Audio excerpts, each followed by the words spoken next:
예수님께서 이른 아침에 성전에 나가셨다가 봉변을 당하실 뻔했습니다. 웬 머리채를 끌려온 한 여자가 내팽개쳐이 됐고, 성전 마당에서 그 내팽개쳐진 여인을 향하여 예수님에게 이 여자가 죄가 있습니까 없습니까? 이렇게 따졌는데, 따진 유대인들, 그 여인을 끌고 온 사람들은 사실은 그 여자가 간음을 하다 잡혀왔네요. 그 여자를 벌하려 했던 게 본래의 목적이 아니었고, 예수님을, 이 여자를 통해서 얽어매려고, 예수님을 시험 들게 하려고, 예수님을 딴지 걸려고, 그래서 그 아침에 간음하다 현장에서 잡혀온 여자를 내팽개친 유대인들, 결국 그들이 예수님의 지혜에, 예수님의 말씀에 아무런 대꾸도 하지 못하고, 죄 없는 자가 이 여자를 벌하라 하는 말씀에 아무도 대꾸하지 못하고 슬금슬금 뒷공 묻혀 달아났다 하는 그 말씀이 요한복음 8장 앞부분에 있고요. 남겨진 유대인들이 있었겠죠. 그 유대인들이 예수님의 말씀을 좀 들었던가 봅니다. 오늘 말씀의 31절과 32절 이 짧은 절에 그렇게 예수님의 말씀을 듣고 그 예수님 말씀에 감동이 돼서 내가 저분을 따라다녀야 되겠다, 저분의 말씀을 좀 귀담아 들어야 되겠다, 저분이 정말 메시아인가 보다, 이렇게 생각했던 사람들을 향하여 주신 말씀이 오늘 우리가 읽은 말씀입니다. 예수님께서 31절에서 말씀하시기를 너희가 내 말에 거하면, 이게 조건입니다. 너희가 내 말에 거하면, 내 말에 거한다는 말은 내 말대로 살면, 현대인의 성경은 그렇게 번역을 했어요. 아주 잘한 번역 같아요. 그냥 내 말을 읽으면, 내 말을 이해하고 기억하면, 그게 아니고 내 말대로 살면, 그런 뜻이죠. 그러면 첫 번째 주어지는 특권이 뭔가 하면 참 내 제자가 되고, 왜 참 내 제자 그렇게 말했을까요? 그냥 제자가 아니고 사복음서에서 등장하는 예수님의 제자들의 모습을 사도행전하고 비교해 보면 이건 딴 사람 같아요. 사복음서에 나오는 제자들, 그들 그때도 예수님의 제자고 늘 예수님을 쫓아다녔고 직접 예수님의 말씀을 드렸고 예수님의 기적을 봤던 이 제자들이 기껏 한다는 게 네가 높으니 내가 높으니, 천국 가면 예수님이 나를 오른쪽에 세워주셔야 되지 않겠어요? 뭐 이렇게 말했던, 의심하고요, 뭐 어떻게 책도 잡으려고 뭐 별 세상 사람과 다를 바 없이 살았던, 그리고 결국 예수님이 십자가에 못 박히실 그 당시 그 상황에서는 전부 다 요한을 빼놓고는 도망치기에 바빴던 겁쟁이 제자, 이 제자들이 복음서에 나오는 제자들인데 그들이 사도행전으로 넘어가면 성령의 세례를 받은 이후에 아예 딴 사람이 되어버렸어요. 딴 사람이 됐어요. 아주 변한 겁니다. 아주 변한 겁니다. 복음서에 등장하는 제자들은 이름은 제자인데 참 제자는 아직 아니에요. 영그른 제자, 성숙한 제자가 아니고 이름만 제자들. 그래서 저는 사실 교회에서 많이 하는 무슨 제자교육, 그런데 전 그 제자교육의 이름이 별로 좋은 것 같진 않아요. 사도교육이 더 좋을 것 같아요. 제자들은 사실 겁쟁이였고 너무 인간적이었거든요. 뭐 별 다를 바 없는 세상 사람들과 별 다를 바 없는 사람들이었는데, 사도행전에 나오는 사도들, 그 예수님의 제자들은 아예 딴 사람이에요. 우린 이런 모습을 잘 봐요. 평소에는 참 좋은 사람이었는데 무슨 직책을 주면, 국회의원이 되면, 한 자리 하면 아주 딴 사람이 돼요. 무슨 권력을 좀 주면 말이죠, 어떤 자리에 앉으면 아예 딴 사람이 돼요. 그렇죠? 그런 사람들 봐요. 돈 좀 벌면 말이죠, 돈이 없이 그저 그럭저럭 살 때는 참 좋은 사람이었는데 돈 좀 벌면 아예 딴 사람이 돼요. 근데 교회 밖에서만 그래요? 교회에서도 그런 분들 종종 봐요. 뭐 목사님이 됐을 경우에도 그런 분들이 있을 것 같아요. 장로님이 되니까 저분이 집사님 권사님이었을 때는 안 그랬는데 장로님이 되니까 아예 다른 사람을 보는 것 같은, 여자분들 그런 경우 있죠. 연애할 때 자기의 약혼자 남자친구와 결혼했을 때의 남편이 동일한 인물인가? 동일한 인물이에요? 당사자가 옆에 있으니까 지금 대답을 유보하고 있어요. 대답을 못하고 있어요. 당사자가 없는 분이 저기 한 분 계세요. 이미성 권사님. 데이트할 때의 이정석 권사님과 데이트 끝나고 결혼했을 때의 이정석 권사님이 같았습니까? 달랐습니까? 같아요. 네. 혹시 설교를 듣거나 비디오로 볼 수 있습니까? 네. 다른 경우들이 꽤 많네요. 우리 교인들은 아닌 것 같고요. 달라지는 사람이 꽤 많아요. 데이빗 왓슨이라고 하는 분이 쓴 유명한 책이 사도직 이렇게 아마 번역을 하면 될 거예요. Discipleship이라고 하는 책이 있어요. 그 책에서 데이빗 왓슨이 이런 얘기를 했어요. 그리스도인이 된다는 건, 제자가 된다는 건 그냥 교회를 다니는 게 아니고 성경을 읽는 게 아니고 말씀을 듣는 데 그치는 게 아니고 변화가 필요하다. 무슨 변화일까요? 첫 번째, 자기 변화예요. 내가 어떻게 하면 예수님이 나를 잘 봐주실까? 남자에게 잘 보이기 위해서 여자가 화장을 하고요, 옷 맵시를 고치는 것처럼 어떻게 하면 예수님께 잘 보일까? 스스로를 변화시키기에 게을리하지 않은 사람, 변화가 필요해요. 첫 번째, 자기 변화. 두 번째, 자기 변화를 통해서 가족이 변화되는 거예요. 우리 아빠가 전엔 저러지 않았는데 너무 달라지시네. 야, 우리 엄마가 잔소리를 그렇게 많이 했는데 엄마가 달라졌어. 얼굴이 달라지고 모습이 달라졌네. 아니, 저 집사님은 전엔 안 그랬는데 왜 저렇게 변화가 되는 거지?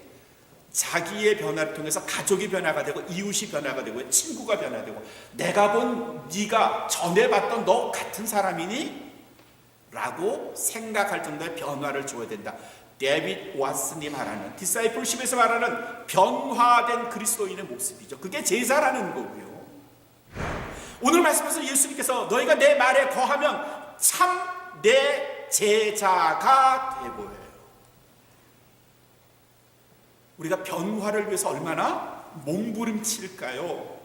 네, 참 쉽지 않아요. 변화된다는 것. 어떤 분은 극단적으로 인간은 변화 안 된다라고 말하기도 해요. 그런데 변화 가능해요.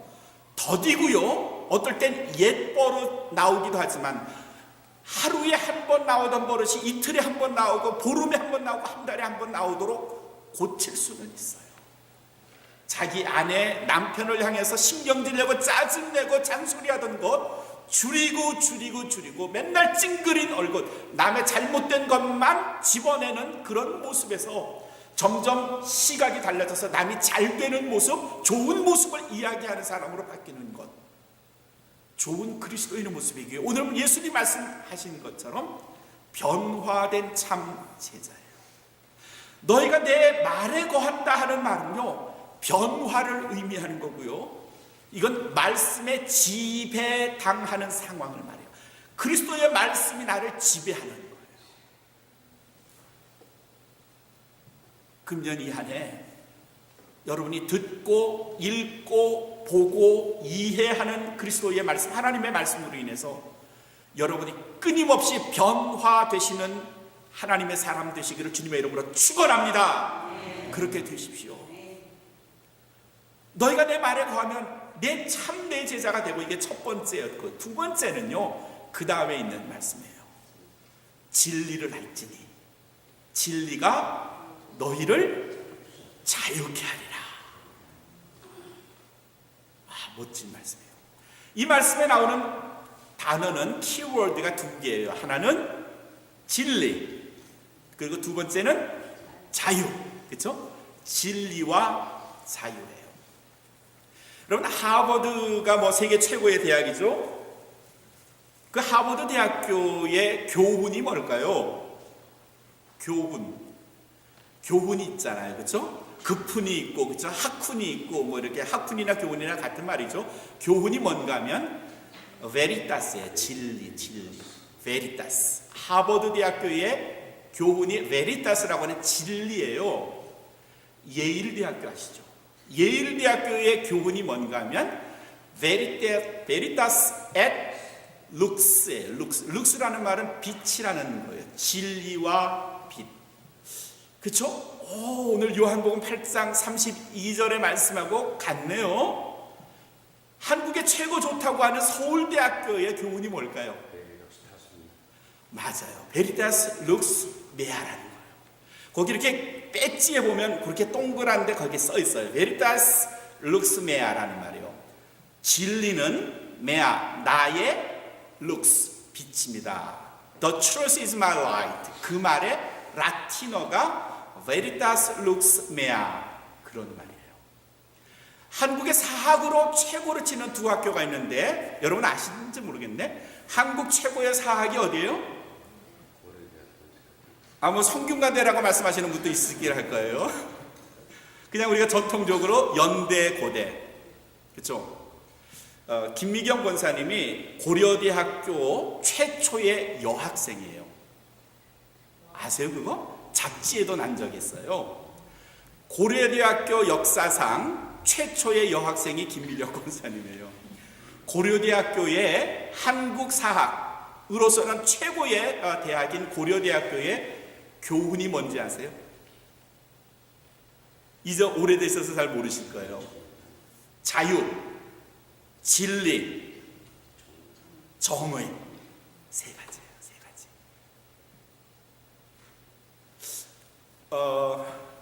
연세대학교를 또 우리가 생각을 해야 되겠죠. 연세대학교에 또서 공부를 하셨던 권사님이 저 뒤에 계시는데, 연세대학교의 교훈이 뭘까요? 연세대학교의 교훈. 연세대학교의 교훈은요, 우리가 너무나 잘 아는 거. 오늘 우리가 읽어보겠습니다.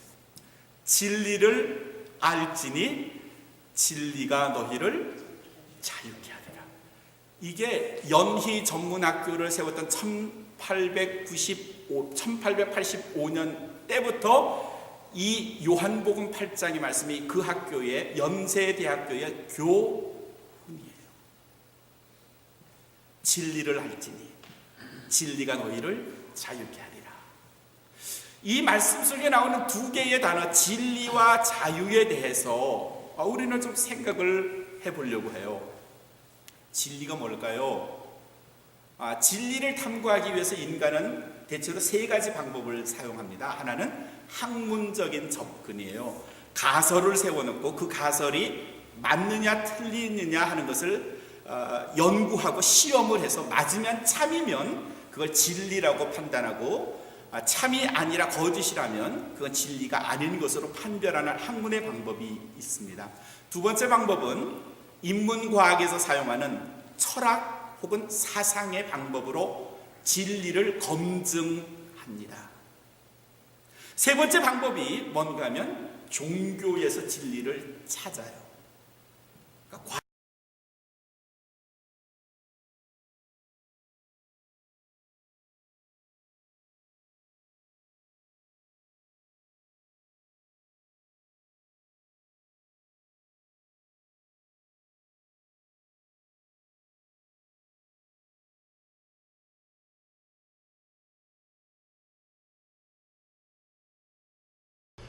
과학에서 혹은 철학이나 사상에서 찾는 것과는 더 고차원의 진리를 탐구하는 영역이 종교에서 추구하는 진리예요.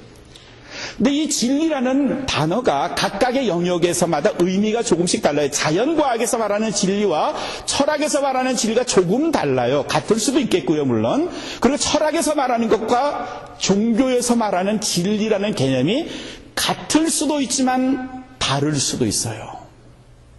우리는 오늘 복음서에서 나오는 예수님의 말씀 속에 진리를 알지니 하는 말씀에서 진리가 뭘까? 이건 철학적인 개념을 말하는 건 아니고요. 철학보다 더 고등한 종교, 예수 그리스도의 진리가 뭘까를 생각해 보려고 해요. 결정적인 단어들이 여러 곳 성경에 나와 있지만 시편 119편 43절에 진리의 말씀이, 이런 말이 있어요. 진리의 말씀이. 이 시편 119편 43절에 있는 진리의 말씀이라는 것은 곧 하나님의 말씀이 뭐라는 뜻이죠?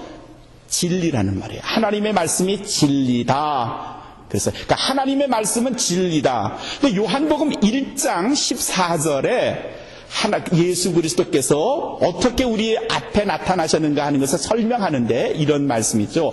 말씀이 육신이 되어 우리 가운데 거하심에.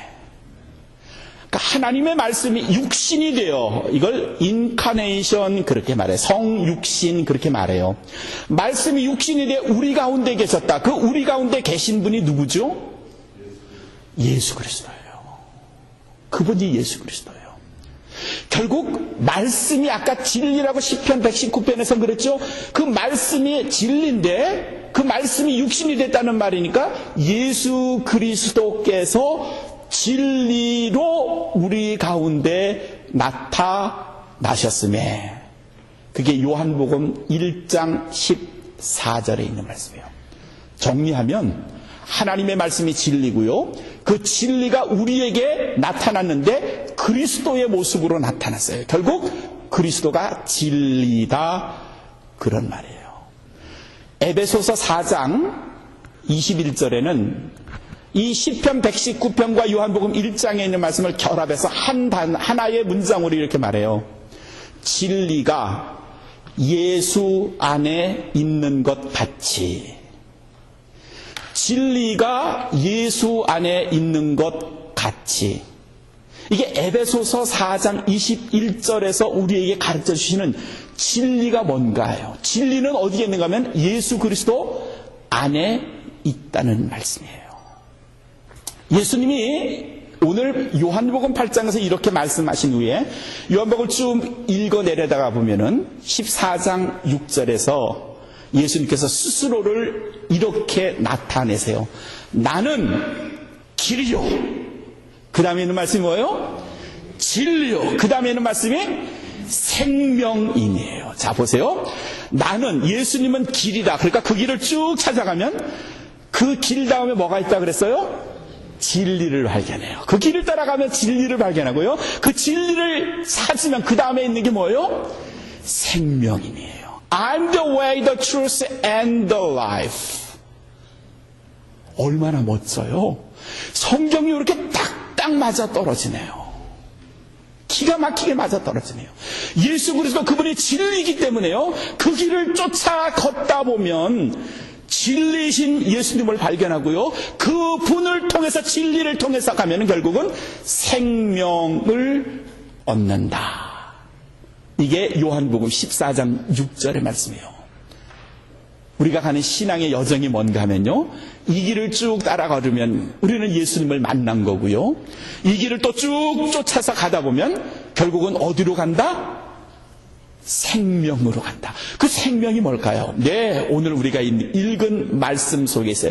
진리를 알지니 진리가 너희를 자유케 하리라 할 때에 이 자유가 곧 생명이에요. 네, 자유라는 개념을 이제 한번 또 생각을 해볼까요? 자유라는 것이 굉장히 포괄적인 개념이에요. 뭐 단어를 말하면 사전에는 보통 이렇게 나와 있습니다. 아무런 구속받지 않은 상태에서 자의적으로 생각을 표현하는 상태, 혹은 행동하는 상태, 이걸 자유라 그랬어요. 아무런 구속, 제재 받지 않고 스스로 생각하고 표현할 수 있는 그런 상태, 이게 자유예요. 문자적으로는 그런데, 근데 이 자유는 사실은 제한적이에요. 우리가 이렇게는 살 수 없어요. 유일하게 살 수 있다면 무인도에 가면 자기가 생각한 대로 행동하고 표현할 수 있어요. 근데 우리가 함께 어울려 사는 세상에서는 그렇게 못 살아요. 한국에 2층, 3층 간에, 5층, 6층 간에 무슨 일들이 많이 벌어집니까? 소음, 층간소음이라고 하는 단어를 쓰더라고요. 층간소음. 6층에 사는 사람이 나는 내가 생각하는 대로 표현하고 살 거야. 그래서 거기서 뭐 점프를 하고 춤을 추고 음악을 크게 틀어놓고 살면 자기는 자유겠지만 다른 사람의 자유를 침범해요. 그래서 법이 생겼고요, 규제가 생겼고요. 함께 살기 위해서는 서로 간의 자유를 일정 부분 포기하도록 우리가 사는 세상은 그렇게 법을 만들고 또 그렇게 살아가야 돼요. 남을 배려하는 거죠.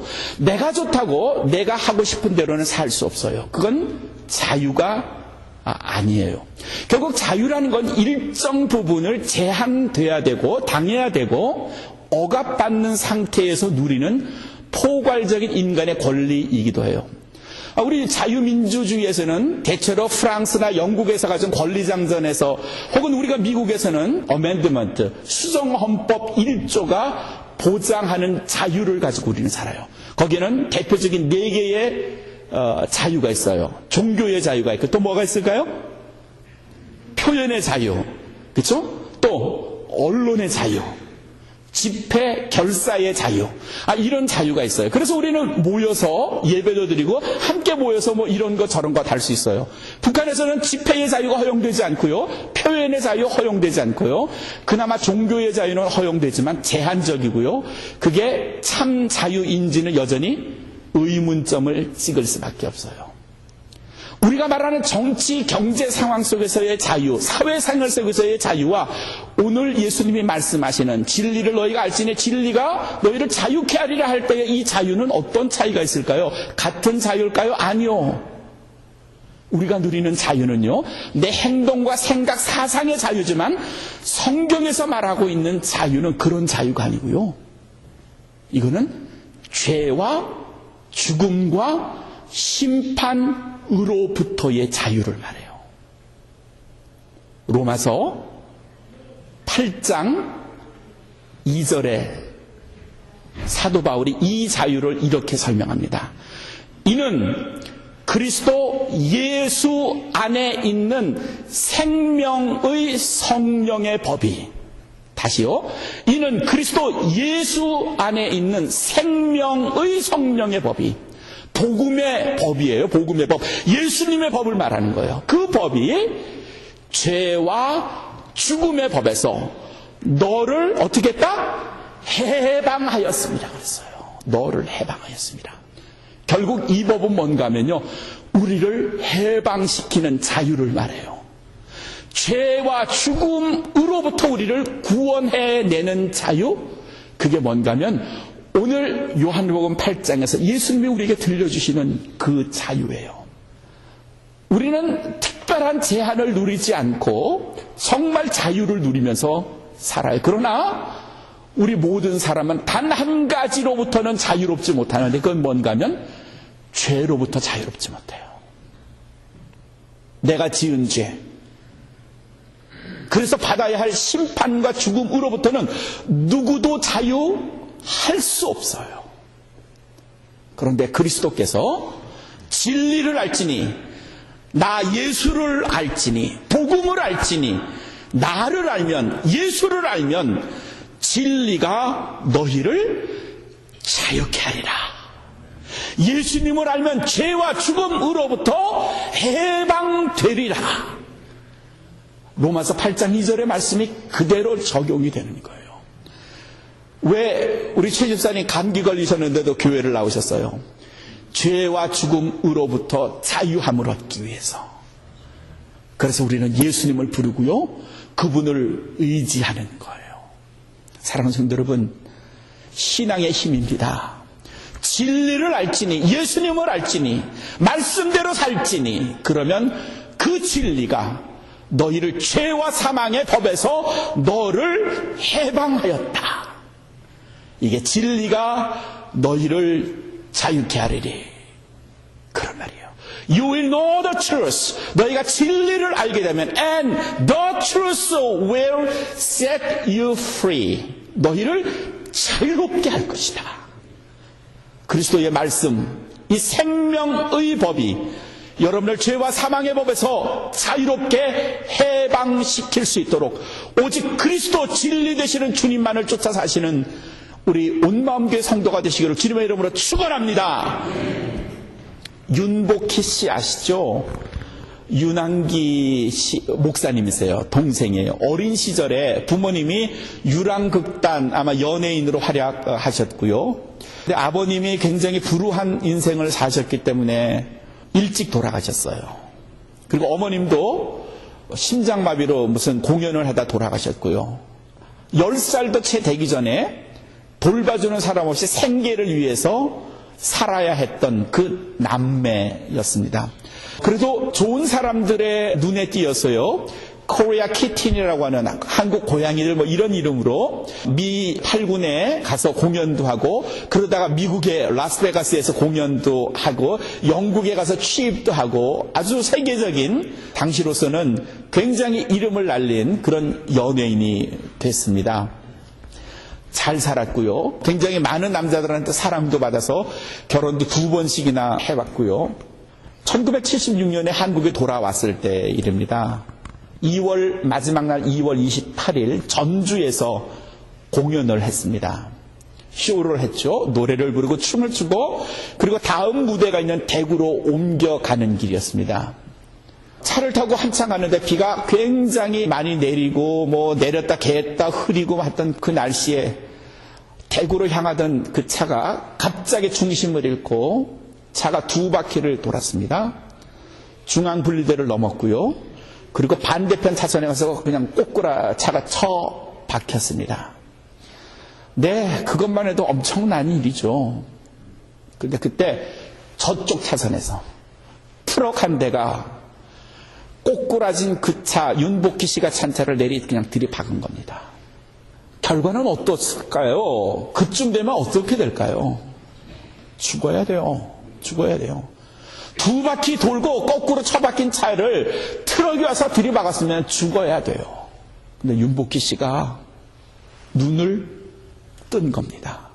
내가 지금 여기 어디지? 어떻게 된 거지? 상황을 생각했더니 차가 중심을 잃고 미끄러졌고 굴렀고 뭐 이런 것까지만 생각이 났습니다.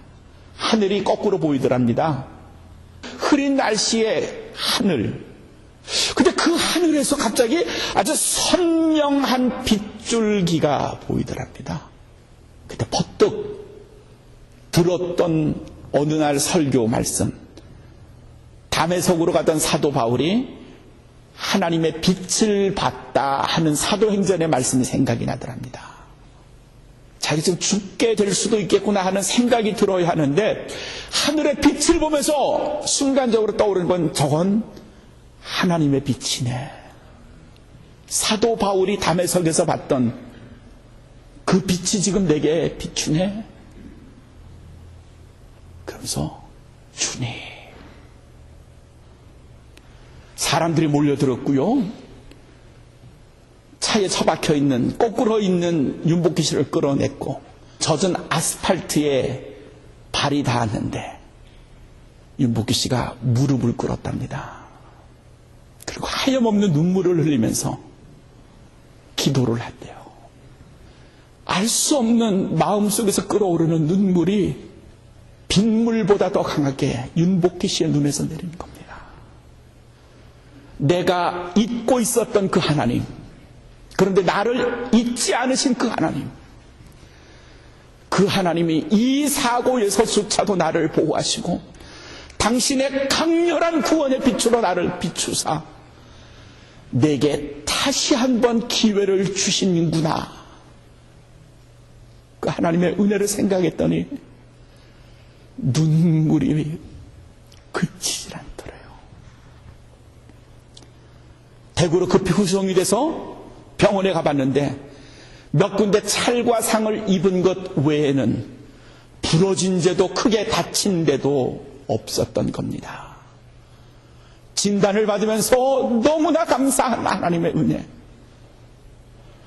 그리고 그 다음 대구 공연이 있었는데, 대구 공연에서는 몸도 성치 않아서 하지 말라고 했는데 무대 위로 올라갔고요. 맨 처음에 스케줄 짜준 그 노래를 부르지 않고 반주도 없이 무대에 나갔습니다. 마이크를 쥐고요. 그 노래를 시작했어요. Amazing grace, how sweet the sound.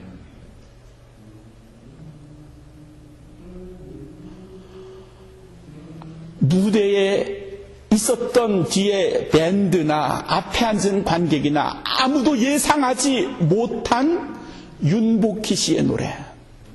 나 같은 죄인 살리신, 영어로 부르는데 목이 메어 마지막 절을 간신히 불렀고, 내가 이 노래를 하고 관객들이 나를 어떻게 생각할까, 야유를 어떻게 할까, 그 생각을 막 하는데 관객이 일어나면서 같이 눈물을 흘리면서 박수를 치더라고요.